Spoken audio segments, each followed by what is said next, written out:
Hi, I'm Ian McAllister. And I'm Jamie Adams, and welcome to Brainwaves episode 80, bringing you the best in board game and tabletop gaming news. These are the headlines for the week of the 23rd of August, 2021. Broken token in name, broken by nature. Zenobia Awards reach the finals, and global shipping puts pressure on publishers. All this and more on this episode of Brainwaves. It's our unfortunate duty once more to report abuse allegations to you, our dear listeners. Yesterday, we are recording on the 20th of August, Ashley Taylor posted a story to Medium detailing her abuse by CEO of Broken Token, Greg Spence. Now, if you're not familiar with Broken Token, they are a company in the States that produce mostly wooden inserts for board games for organizational purposes. She details her relationship with Greg Spence from her time as an employee to her eventual relationship with Greg that she felt bullied into, and his sexual harassment of her that she felt she had to allow in order to keep her job. This abuse went on for years, and she eventually left him and the company. He then proceeded to stalk her at conventions, putting her in fear for her safety. We'll link to her full story on Medium, and we do urge you to give it a read. Obviously, content warning for sexual abuse and very sort of horrendous allegations in there that might trigger some of our listeners. Several big names have already commented on these developments. Cephalofair Games, makers of Gloomhaven and the currently in production Frosthaven, posted to their Facebook page. The Frosthaven Kickstarter had a tie-in with Broken Token for an insert that could be bought as an add-on. From their page, sexual assault and harassment has no place in this industry, and Cephalofair Games is committed to making this industry safe for everyone. We are exploring our options regarding the Broken Token inserts sold as part of the Frosthaven Kickstarter, as well as our other contractual obligations to Broken Token, and we'll have more news soon. Bezier Games have also commented, "Our team has become aware of the allegations made against Greg Spence, CEO of Broken Token, just this afternoon.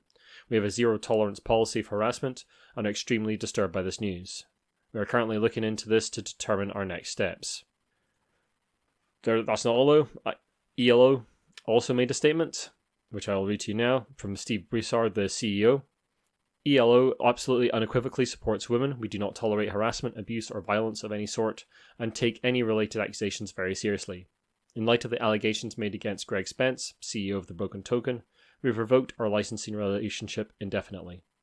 Additionally, we have removed all Broken Token items from our online store and have demanded that Broken Token cease and desist selling or promoting any officially licensed Iello accessories immediately. Iello will donate the proceeds of the last 3 years of Broken Token licensing fees to RAINN, Rape, Abuse and Incest National Network.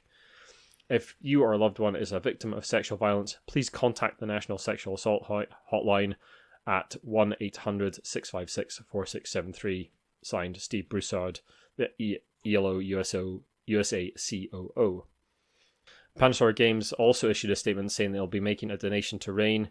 We'll add links to that organisation in the show notes, which as I understand it, that is a US-only organisation. I think it is important to note that Stephen Brissaud himself has had a brush with assault allegations at Gencon a few years ago, where he got into an altercation with one of the security guards at the event.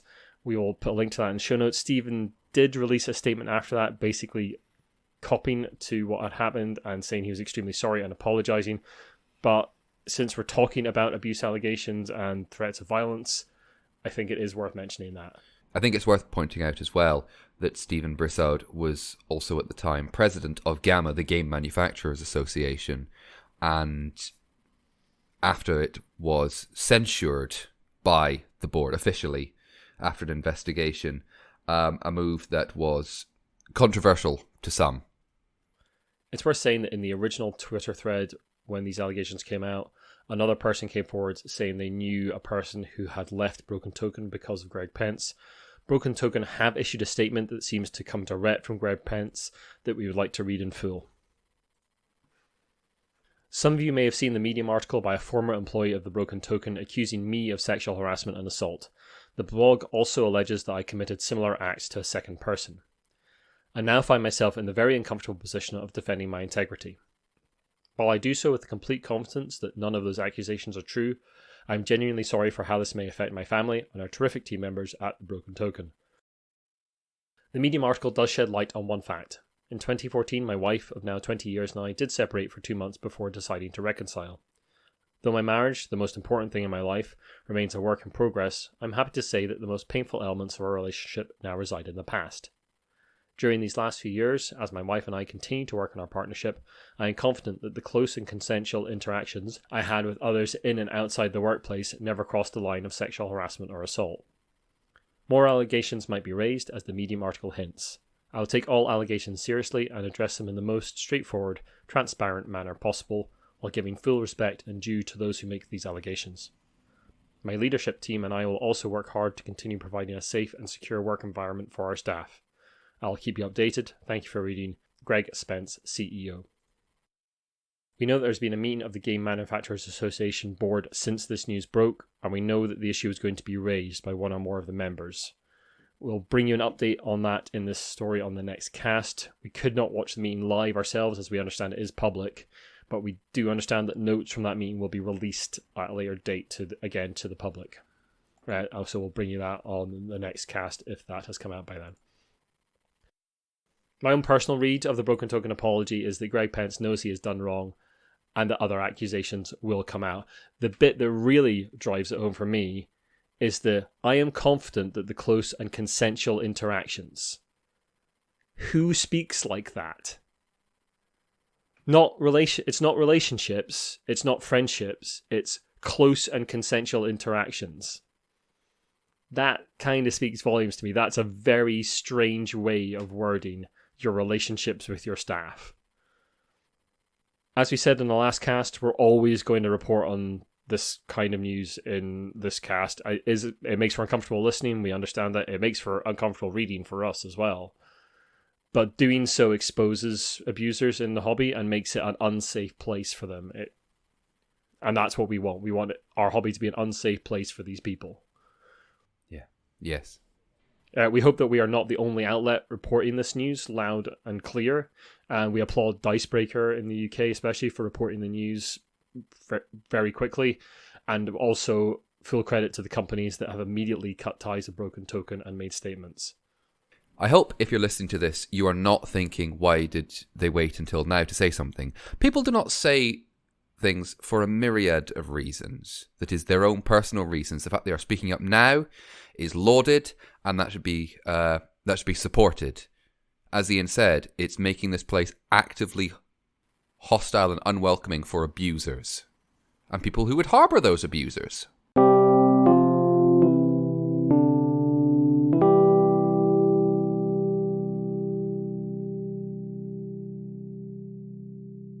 Now, back in episodes 62 and 71, we covered the Zenobia Awards. These were a series of awards launched to encourage diverse voices to enter the world of historical wargame design, a space mostly dominated by white men. Surprise, surprise. The Zenobia Awards have now been filtered down to 8 finalists and 2 honourable mentions. Now, we won't go over each finalist here, but suffice to say, there are some very interesting games from a great mix of designers and some really interesting settings and themes, some of which include gender-defying queers in London's molly houses in the 18th century, members of the Netherlands resistance under Nazi occupation during the Second World War, and a game about managing the fortunes of the young ladies from the landed gentry. I don't know, is that different? Like games like Ladies and Gentlemen's a little bit like that. A little, but I think this will be much more in historical context. So what I was trying to do with the ones I picked out for us to mention straight on the cast was pick out the ones that were a little bit less straight historical war game. But there's some very interesting themes amongst the actual just sort of straight stuff as well, like different historical periods looked at. And I think that's what the Zenobia Awards are trying to encourage, is looking at because we see there's loads of war games about World War II or World War One or Vietnam, there's the conflicts that we know of, but it's very specific points of view. Very Western centric, and these awards are designed to encourage different designers to look at different periods of history. The website said, from among 46 proposals, we received 37 prototypes. Some 30 Zenobia volunteer judges divided these prototypes among 8 panels to evaluate them for historical richness and fidelity, originality of topic and mechanics, and game system elegance and play experience. Finalists have the opportunity to revise prototypes by the 15th of September for evaluation, and selection of 3 winners on the 15th of October. Well, that's exciting. I cannot wait to cover this. Congratulations to all the finalists and honourable mentions, and I really cannot wait to see what's coming up, what comes out on top, and hopefully even the ones that don't win, hopefully we'll see more of them, because let's get more themes and more settings, more interesting, different things. And yeah, break the mold. Yeah. Absolutely.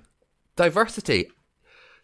I don't want to be glib, but it is quite literally, it's the spice of life. It's interesting. It's different. I am so bland. I look like frightened milk. I know you can't see this, but I am. It's true, listeners. He does look like frightened milk. I like to put a little picture over Jamie's video camera while we're recording to look at something different, really. Anyway, we have touched upon several times that global shipping problems are continuing to plague our hobby, alongside supply issues of cardboard, which are of course related. Restoration Games is the latest high-profile company to be hit by the global changes in shipping, announcing that the retail price of the Return to the Dark Tower will be increased to $190. That's a lot of money. It's not just publishers that are suffering though.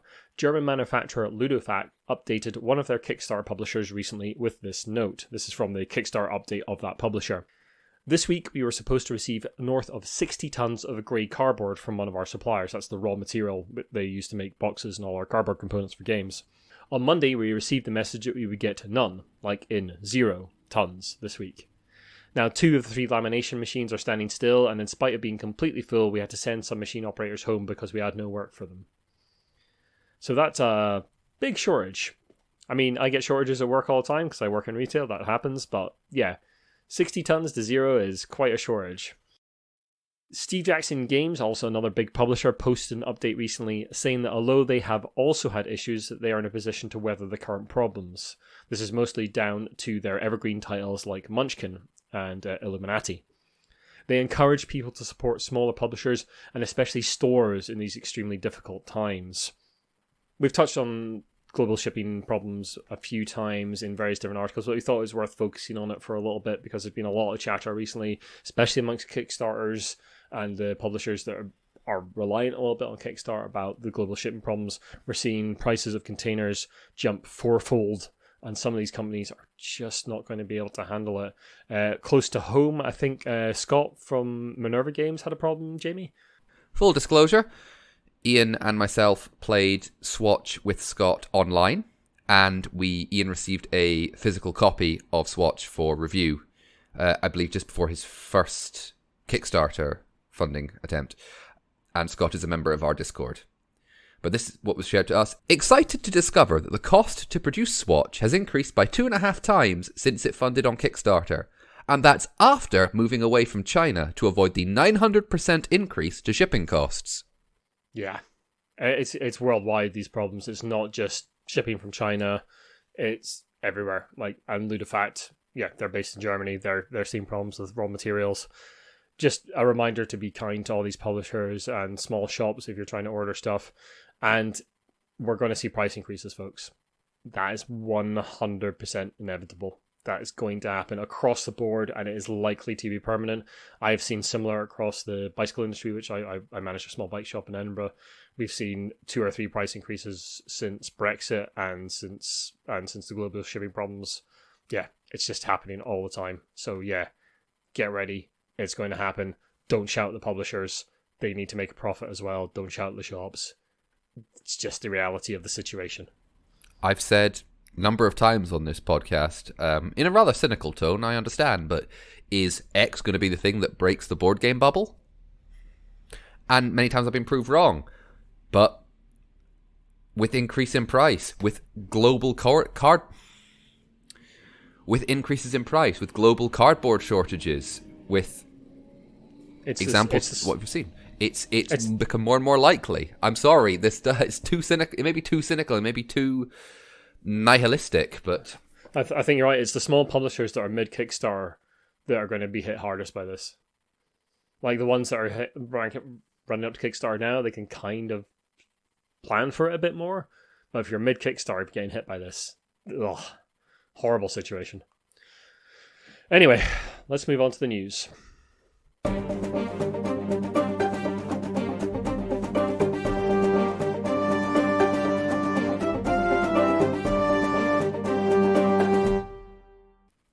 It is my sad duty to report the death of Steve Perrin, tabletop game designer, video game designer, the man behind the phenomenally successful RuneQuest. In 1976, he published the Perrin Conventions, an alternate rule set for the Dungeons & Dragons combat systems, which led him to work with Chaosium, and indeed their first published material, All the World's Monsters, a monster manual for Dungeons & Dragons, which, interestingly, came out before the official Dungeons & Dragons monster manual from TSR. That is the original TSR, not any of the more recent TSRs, if anyone's been paying attention to the recent nonsense involving the words TSR. Yes, their letters, don't at me. But in 1978, he helped create RuneQuest. I mean, it was for a long time the number 2 role-playing game behind Dungeons & Dragons. I mean, what else is it going to be? He contributed to Call of Cthulhu's development. He worked freelance for companies such as TSR and West End Games, to name but a few, and joined back with Chaosium in 2019 to work as a creative consultant. I mean, the man is a titan of the industry. He'll be greatly missed, but leaves behind him a wealth of great work and so many memories. We've got a little bit of an update for you now regarding a story that we covered in episodes 76 and 77, that of Rainer Knizia, games designer of many vaunted board and card games, kind of having a problem with some of the people publishing his games. He had ended his arrangement with Grail Games over breaches of contract regarding selling in territories they weren't supposed to. It seems now that this list of publishers is expanding. In a statement, Karen Eastel, operations manager at Knizia Games, said, "Due to multiple breaches of contract, all licenses with Grail Games, Matago, and Colossal Games have been terminated, with the reason being to protect the exclusivity of our other business partners in their markets." This does throw into question whether the most recent Knizia game, Whale Riders, which successfully funded on Kickstarter last year, will reach market. It will be fulfilled by Grail Games, but they are not allowed to publish any more copies after that fact. It just seems like Knizia is clamping down on who can publish his games and where. And he, as we said in episodes 76 and 77, he retained very tight control over his properties through his own company that we've mentioned there, Knizia Games.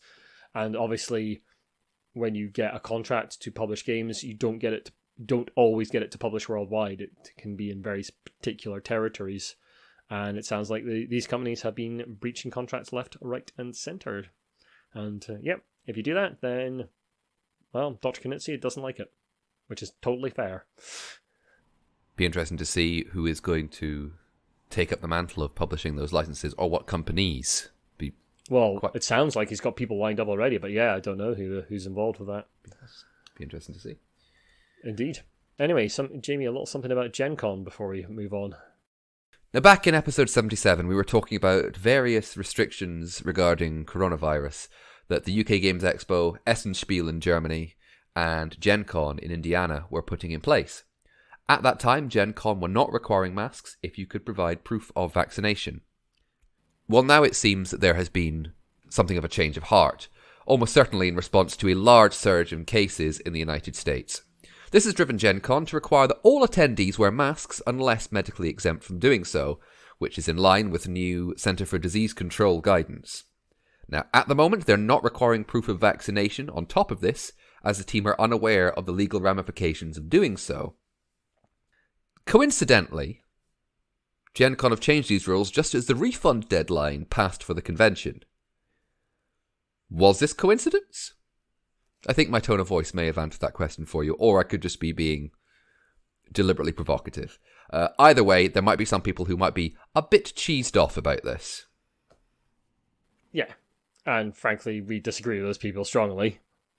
But it's probably going to lead to some angry people because they think they should just be able to do whatever they like without consequence. They're wrong. Anyway, we'd just like to give our usual shout out to our patrons. Thank you so much for continuing to support the cast, especially to our executive producer, Shaun Newan from the game-a-lot team. We'll put a link to all of Shaun's bits and pieces in our show notes. You can join up with them for just $1 a month on our Patreon And there are a variety of ways to support us, including you can buy yourself some lovely, lovely t-shirts from Sir Meeple. We'll put a link to that in the show notes. We get a really nice cut of the t-shirts on Sir Meeple. We get 50% of the profits straight up with Sir Meeple, and there's some really nice t-shirts on there. And we'll put a picture of one of our fine Discord members, Simon, wearing one of our t-shirts on our Twitter feed shortly, and Jamie and I will be getting some as well. We hope you like them, and it's a great way to support the cast if you'd like yourself some sexy t-shirts. Well, I'm going to try and wear one and enter Board Game's Next Top Model. Is that like a painting competition for like little miniatures? Very good.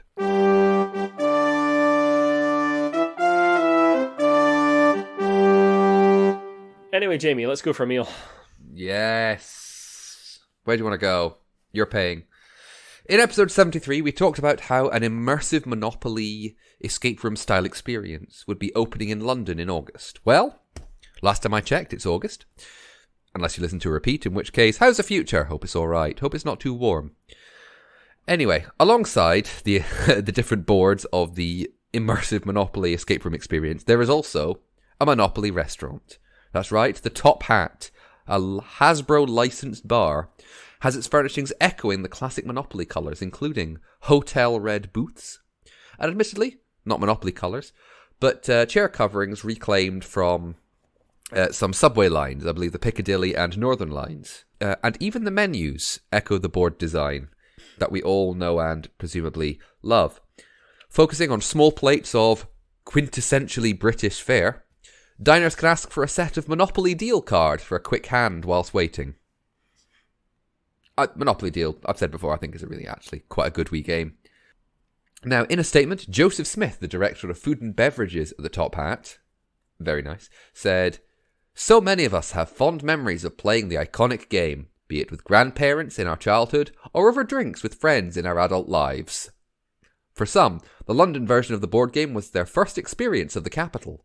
We're excited to be part of the journey as London slowly comes back to life, and to be opening a hospitality venue that celebrates the city and its wonderfully rich heritage." I got a question. The London version of the board game was their first experience of the capital. Now, I've played that version of Monopoly. I didn't feel like I was experiencing the capital. No, but still, you are aware of the streets. You're aware of places within London itself. That's fair. Still. Check and mate. Also, quintessentially British fare does not sound appetizing. Like, it's tiny. It's like fish and chips and roast beef and Yorkshire puddings and stuff. Pasties. Don't knock a pasty. I mean, I wouldn't go to a restaurant. I wouldn't go to a restaurant for nothing but pasties, but absolutely. Anyway, folks, enough of this nonsense. Thank you so much for listening. If you like what you've listened to, then the best way to help us out is to share the podcast and drop us a review and rating on iTunes. You can also follow us on Twitter, Instagram, and Facebook. We're mostly active on Twitter these days. Our website is thegiantbrain.co.uk. You can email us about anything in the show, or if you'd like to share any news privately for us to talk about, please email us giantbrainuk@gmail.com.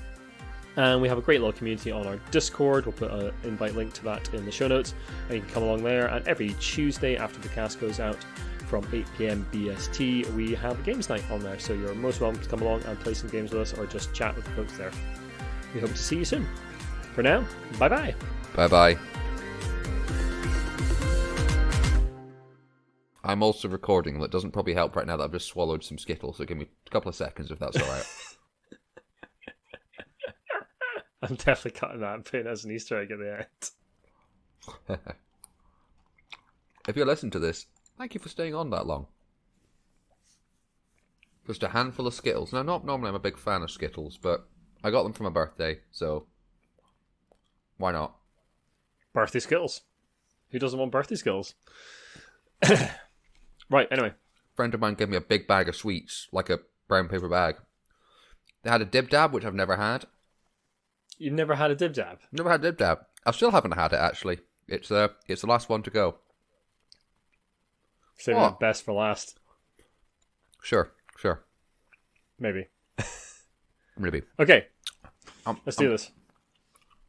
Oh, he's still eating Skittles. I'm still eating. That's why I'm hurrying as fast as I can. It's going to be like a 1 minute Easter egg, this. Yep. Us discussing Skittles and the benefits of Skittles. Well, Skittles are alright. I'd say sour Skittles, but to be honest, Skittles aren't my bag usually. Got a bag of Skittles. They're there. Anyway, I'm done now.